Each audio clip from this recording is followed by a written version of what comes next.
So, hello, everybody. Thank you for joining us today on this webinar that we're having on European technical assistance. I'm Jessie Glicker. I'll be the moderator today. So we'll be talking about the Build Upon Squared project, which is a Horizon 2020 funded project. We'll hear a bit more about the background from our first speaker. But before we head into things, I will just do some quick housekeeping while we're waiting for the rest of our attendees to join us, and we'll have a short poll as well. So Margot, if we could go to the next slide. Perfect. Oh, we'll start with the poll then. So I will launch the first polling question. And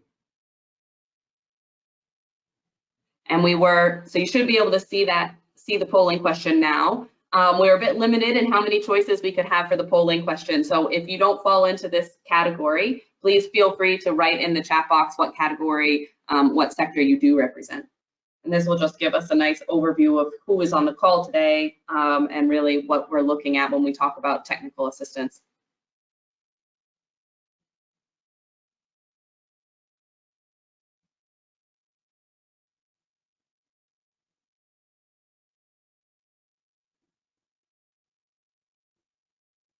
All right, I'll give it another 10 seconds while we finish collecting votes. We've got 86 people, or 86% have voted.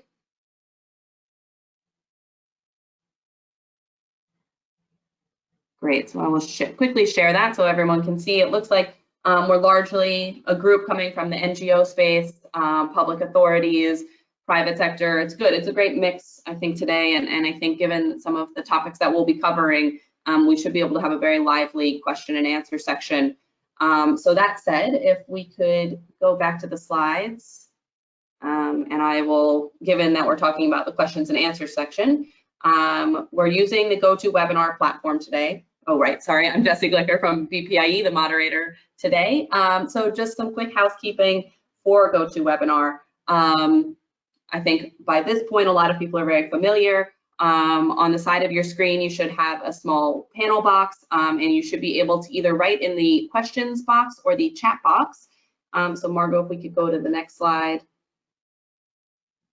So I would just ask that any questions that you have for the presenters, please put in the questions box, and it can be at any time throughout the presentation, and we'll collect those and ask those during the Q&A portion. So please don't hesitate to write there. You can also write in the chat box, but we prefer questions coming into the question box so we can better organize them that way. And you can address questions to individual presenters or to the group. And hopefully we will get to everyone's questions during the Q&A session. And so without further ado, we'll turn to our first speaker. Margot, if we could go to the next slide. Oh, sorry, I'm all out of sorts. So first, the agenda quickly. So we'll hear from Marion Jammet first from the Irish Green Building Council, who is going to talk a bit about the Build Upon Squared project and in particular developing a multi-level energy renovation framework. So this is going to set the context for the larger project and how the conversations were structured over this multi-level energy renovation framework. And then we'll hear from Anuschka, who will talk about the local level needs. So really what we were learning in the conversations with the pilot cities from the Build Upon Squared project and what the local level authorities identified as technical assistance needs, especially on the commission level, on the regional level, on the national level. And then we will hear from Angelo Cozzi at the European Commission, and he will be giving us some insight into EU technical support for building renovation. So we're going to hear from multiple levels today and really tie everything together. And then we will have some closing comments and time for a Q&A based on everything that we've heard. So now we can move on, and I will hand it over to Marion.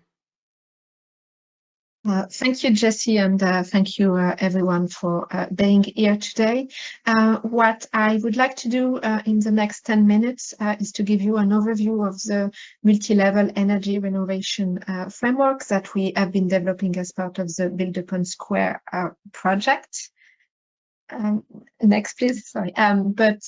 Really, yeah, sorry, Margot.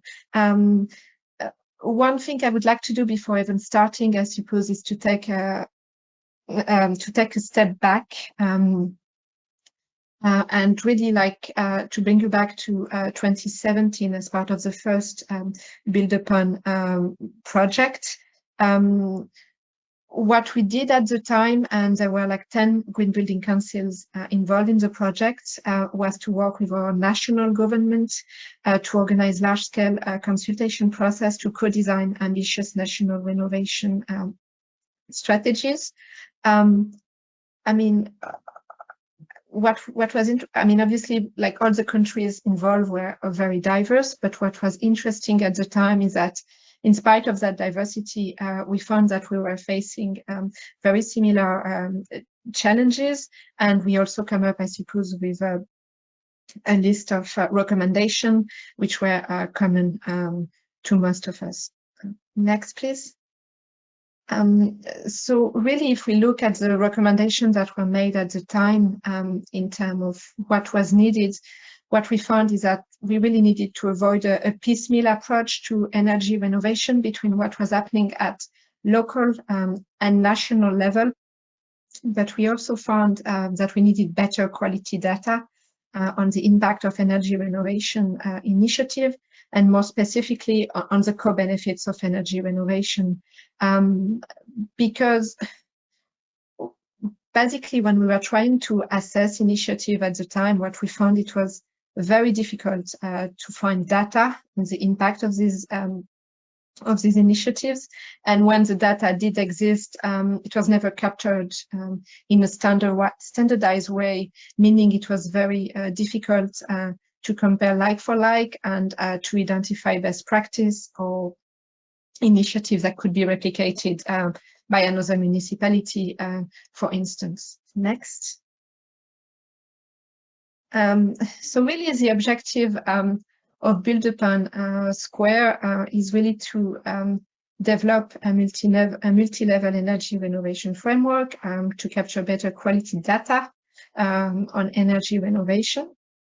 And the idea there is that this better data should support better decision-making at local level. It should also help municipalities in making a better business case for energy renovation. By that, I mean, for instance, when they're looking for funding. And last but not least, I think it's also a tool in engaging with a wider audience, because what we know is that it might be difficult.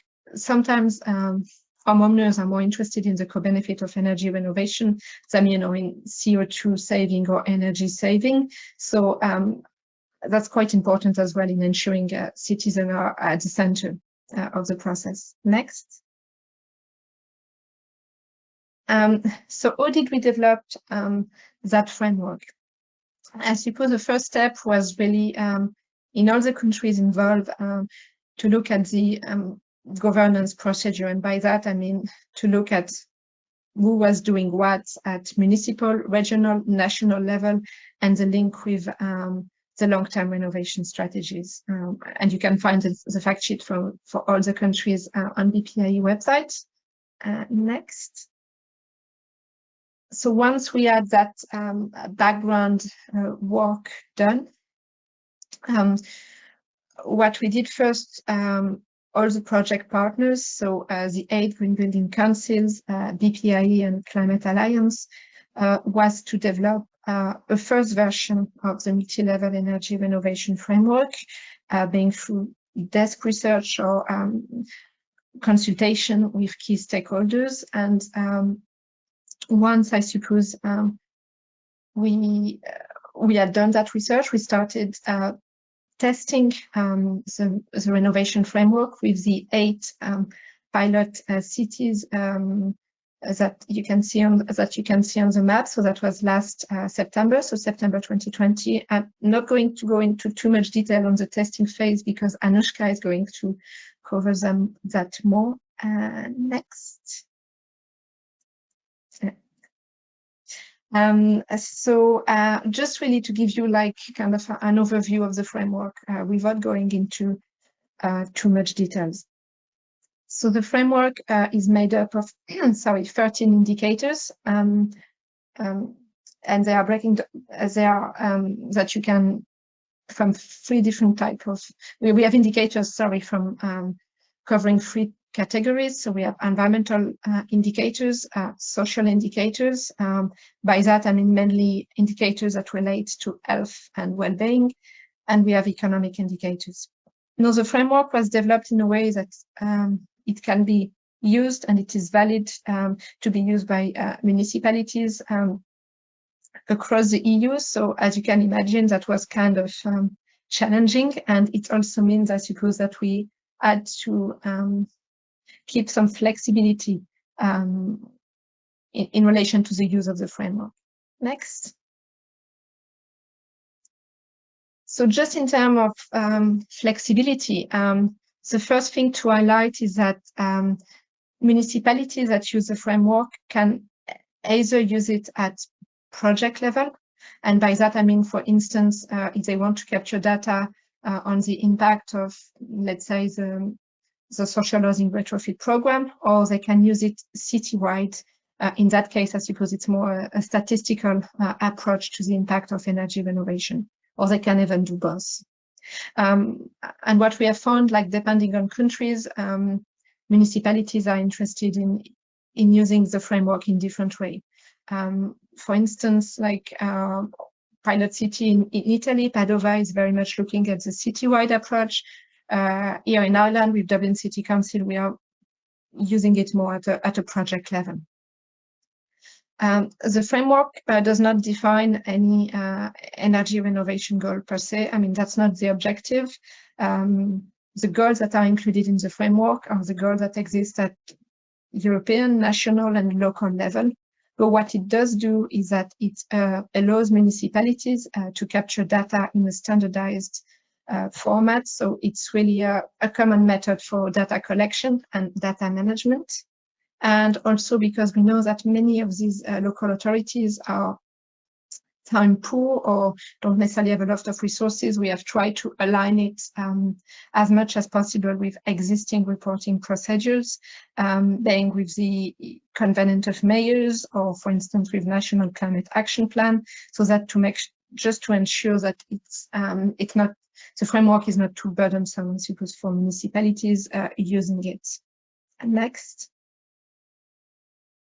So let's have a look at the 13 indicators. I'm not going to go into too much details, but we have 4 environmental indicators. So the energy renovation rate, CO2 emission, reduction in energy consumption, and also renewable energy production associated with energy renovation. Next.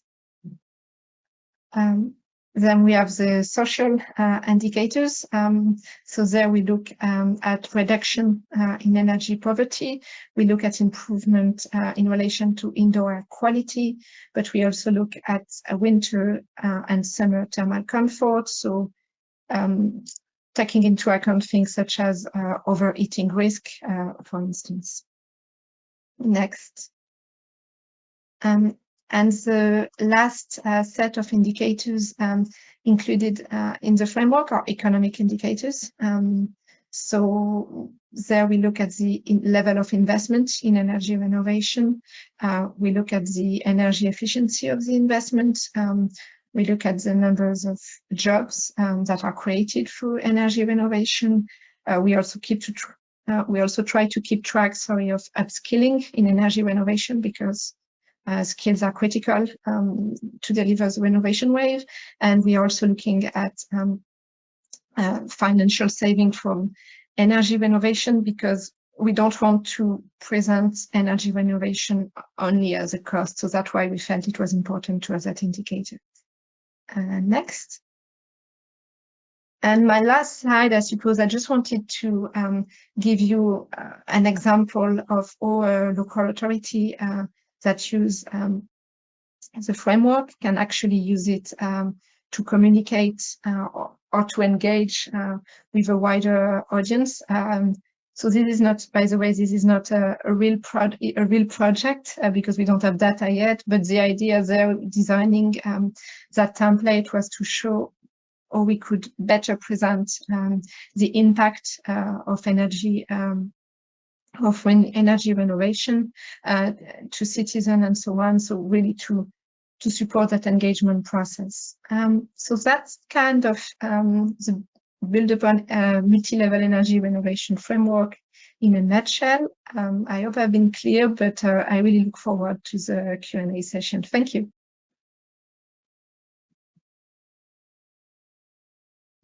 Thank you very much. So that was a great overview of the project. We're going to hear more from Anuschka now, continuing on what we were discussing with the pilot cities and more about their experience.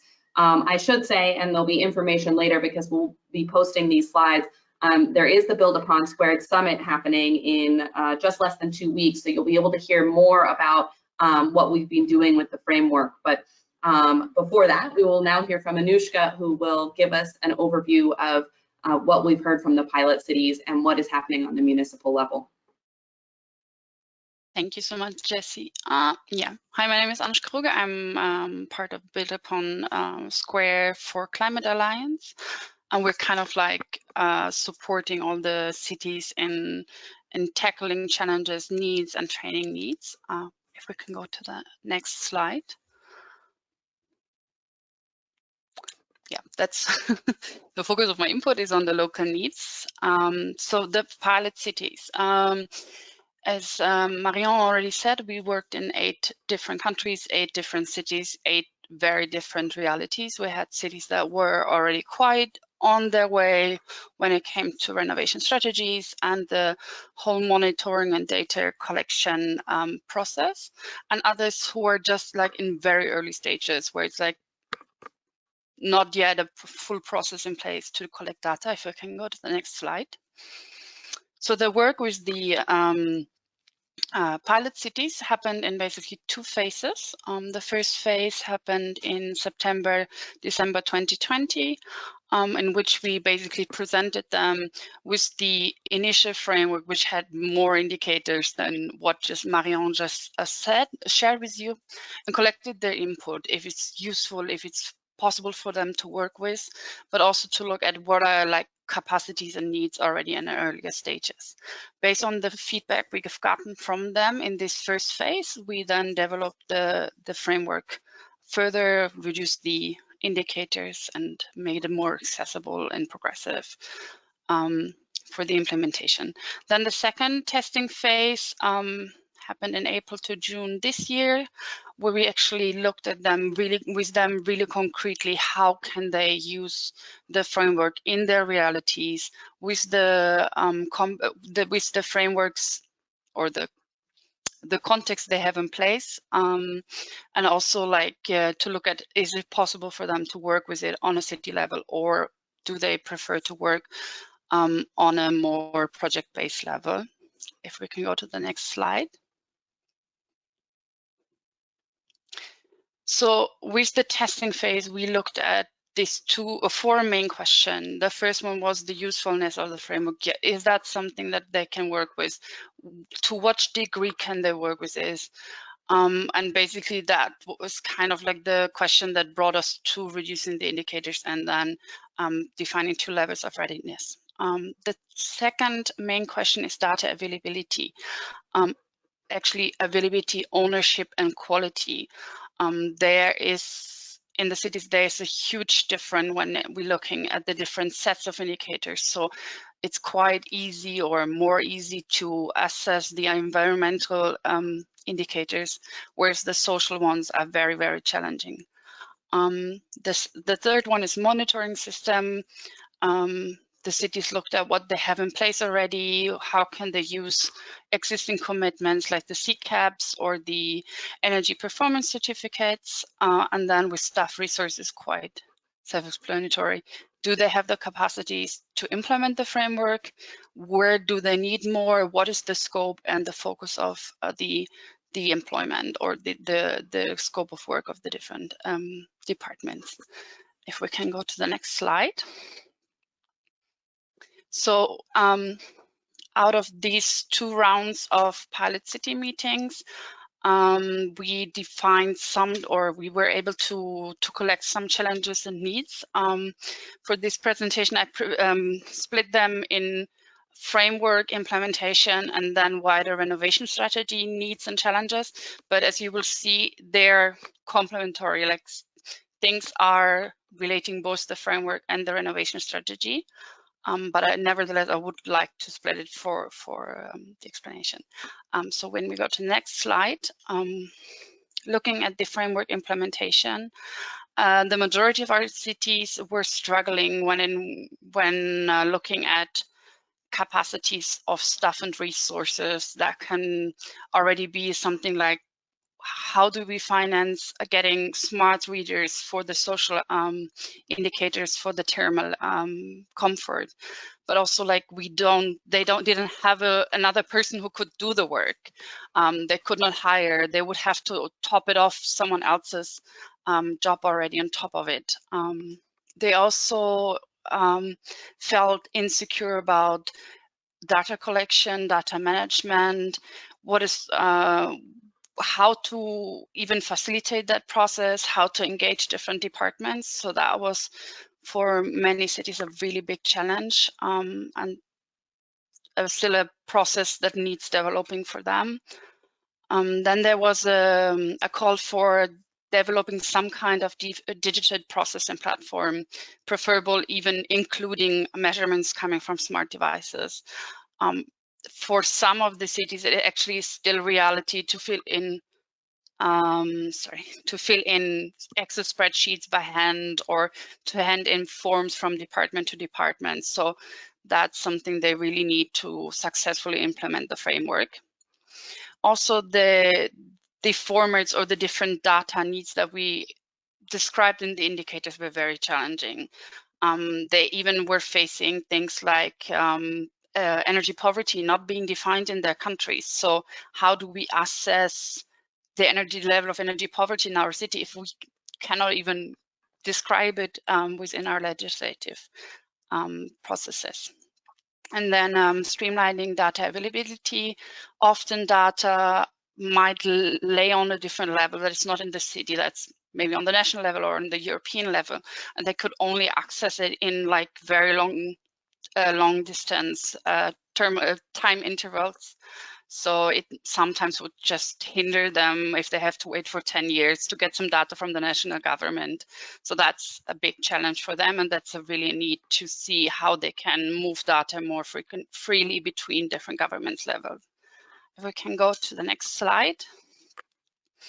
These are the challenges and needs more regarding the wider renovation strategy, but as I said already, it's quite complementary to each other. Many of the cities describe that there's a lack in public and policy awareness for the significance of retrofits. Buildings being such a high energy consumer makes them very important to be retrofitted, renovated, but they still have the feeling that there's not much moving in their realities towards pushing renovations. Then we have some cities describe the huge gap between the different legislative requirements and reporting duties. So they are different between measured and calculated data. There were challenges with, excuse me, my brain just blanked, I'm sorry. They've also found it a challenge that they had to report over and over again the same data or similar data sets, so it was feeling like a lot of work, especially when it came to applications for funding and similar. That also would be relating to the next point, like there is funding for retrofitting, but cities described it as not easily accessible due to like the application reporting on the status quo of their buildings. But even if there's funding, it's often just for partial retrofits, which would not allow such a deep renovation as we're suggesting with the framework.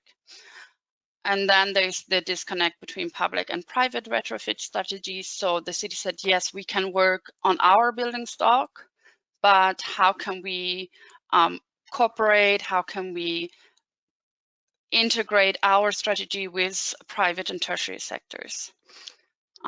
So that are kind of the challenges and the needs that our cities were facing, and that would be it from my side. Great, Thank you very much for that. And I think you did a great job of explaining, really how the framework is a tool for renovation and identifying the needs that through the conversations with the implementation of the framework, what cities need in order to implement the tool and further renovate their building stock. So I think we've nicely connected the framework and the needs of cities, not just in implementing the framework, but what cities need to increase their renovation rate. And one of the things that both Marion and Anuschka had mentioned is this consultation process. And one of the things that we did as part of the Build Upon Squared process was mapping out, as Marion had pointed out, as mapping out the consultation process and all of the different ministries, the different levels that are involved when it comes to renovation policy. So next we're going to be hearing from Angelo, but before that, I do have a polling question. So we'll do the polling question first, and then I will introduce Angelo and what he will be presenting. So what additional support is most needed for your municipality to use the framework? So based on what you've heard so far, the interest that you might have in the framework, and if there's something that's not here as one of the choices, please feel free to write it also in the chat box.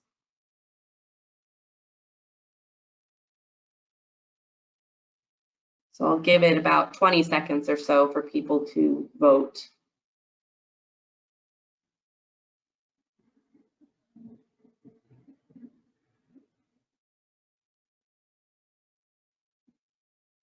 And thank you to those who have submitted questions. I am taking note of them and I will ask them during the Q&A. We've gotten some good feedback so far. All right, another 5 seconds or so, and I'll share the polling results. Great, so a comprehensive training program, certainly, as a lot of people have said that, and that was also one of the needs identified beyond just using the framework, but training staff and having a workforce that's ready to implement not only the framework, but also increase energy efficiency renovations. An online tool to use the framework and additional resources, and I'm sure both fair answers. And we'll talk a bit about that as well during the Q&A, sort of what the next steps are for the framework. But before we head to the Q&A, I will introduce our final speaker, Angelo from the European Commission from DG Reform. He'll be explaining one such tool that can sort of help and take a look at the larger structural organization and how member cities or how member states can take advantage of technical assistance. So Angelo, I turn it over to you. Yes, thank you, and good afternoon also from my side. So my name is Angelo Cozzi. I work in DG Reform at the European Commission, which is a relatively new Directorate-General.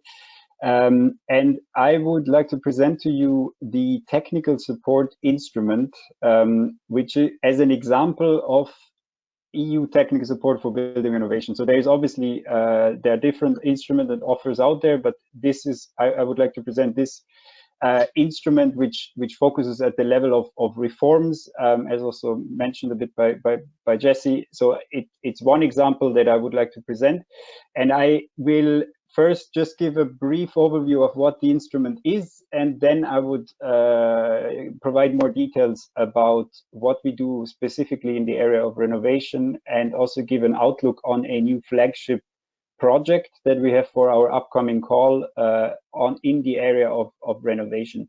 So I think on the next slide, you should be seeing a brief overview of what the technical support instrument is. It's an EU program that provides tailor-made technical expertise to EU member states, so particularly EU member state public authorities, to carry out reforms. So there is this reform focus.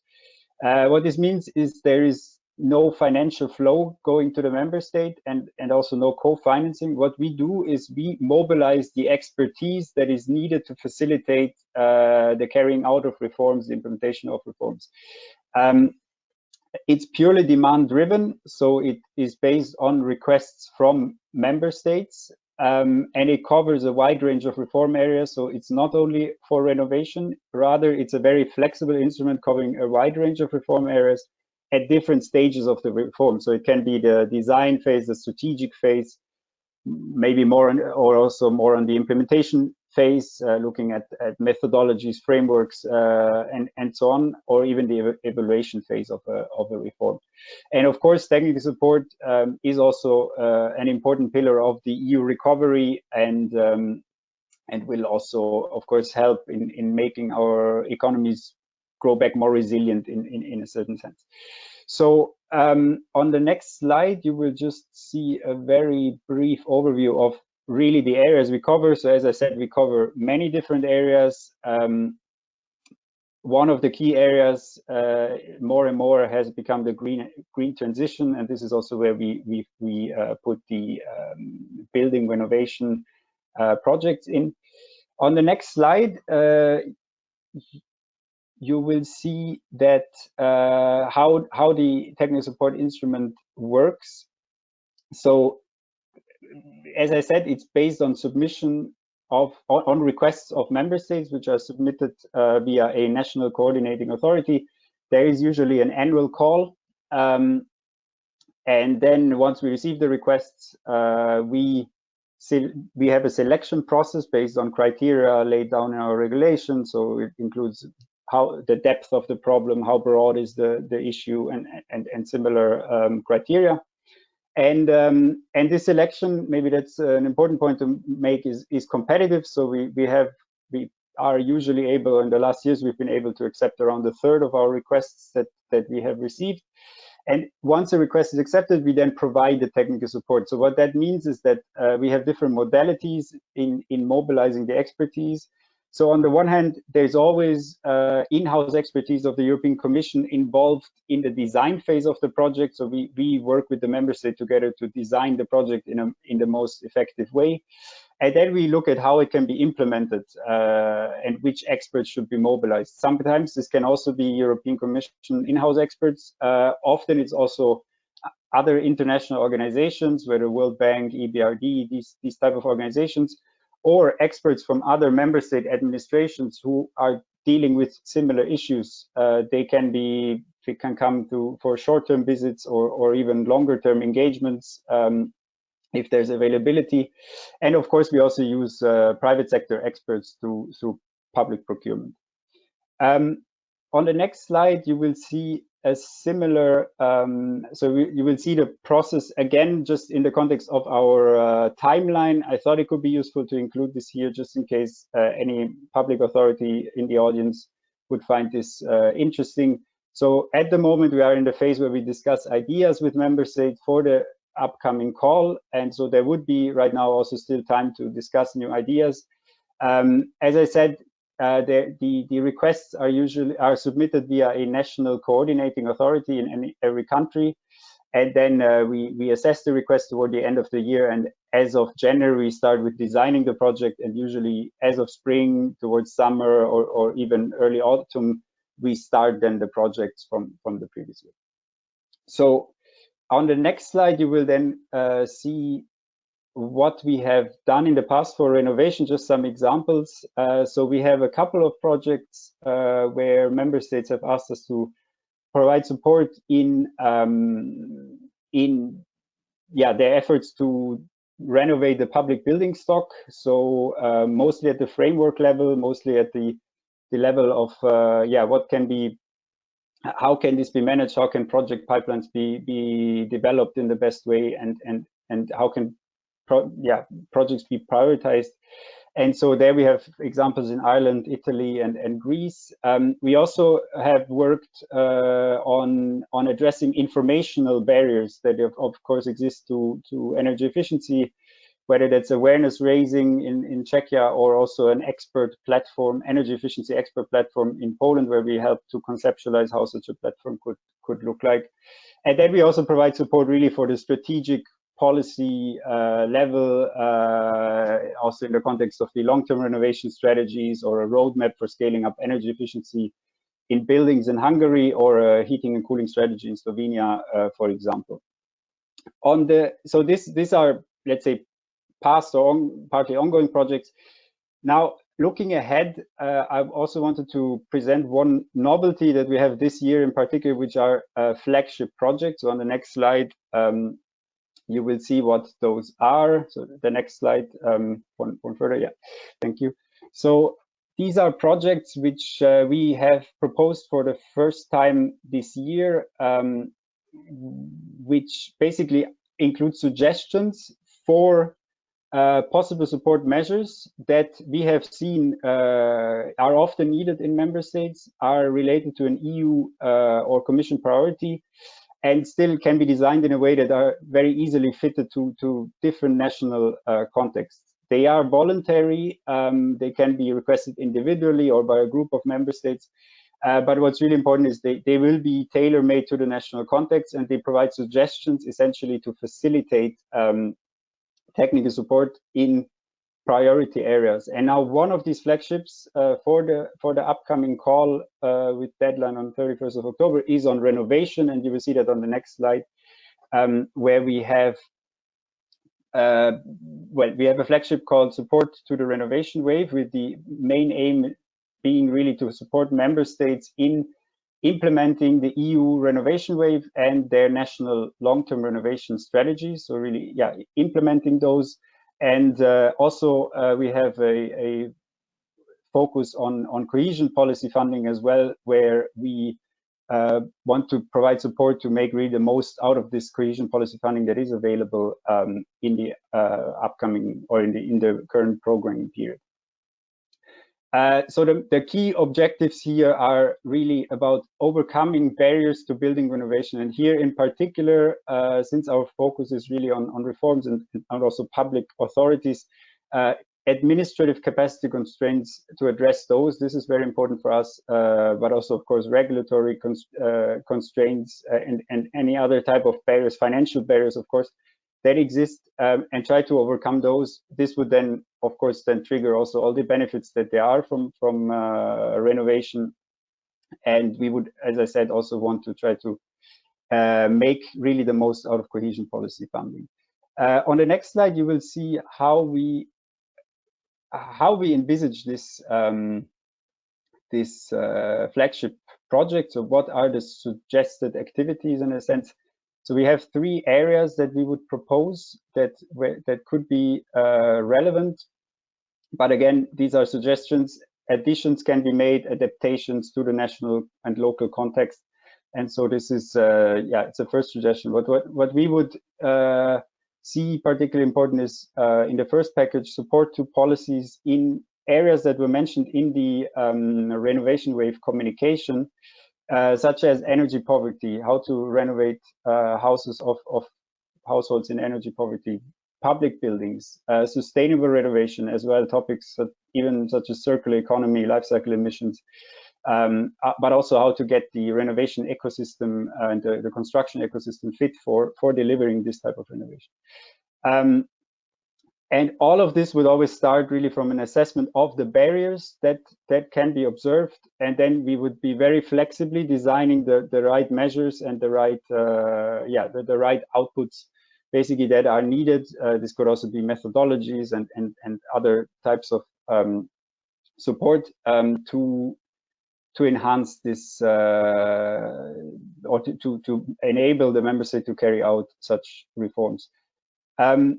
An important element for us is also always capacity building. So whether that's some trainings for public officials, but what we also often provide is really support in designing also training programs for the future. So this can also be helpful. Then the second activity package is on coordination mechanisms. Now this could link to some of the things that have been mentioned already, and is really about making sure that there is an effective and also inclusive governance of the long-term renovation strategies. So really to make sure that all the different administrative level stakeholders, experts are kind of involved, included in an effective way. And so there we could foresee stakeholder mapping, analyzing the different capacity constraints, how a coordination mechanism could look like, even look at e-government solutions, provide concepts there. So again, we are quite flexible here, but this for us is also something that we would suggest as a possible activity. And then, as I mentioned, we also have this activity on cohesion policy funding, where we would target in particular managing authorities of cohesion policy funds, and really help them in devising, well, assessing first the barriers to the deployment of those funds in the area of building renovation, and look at what can be done to overcome these barriers, also really concretely with concrete suggestions for measures. So I think that's it from my side. On the last slide, you will just see some links in case you are interested in more information. And in case of any questions, of course, please feel free to reach out. The email address is provided there. And we are happy to discuss also any ideas for possible technical support you may have. So thank you, and I give back the floor to Jessie. Terrific. Thank you very much. That was a great presentation. And now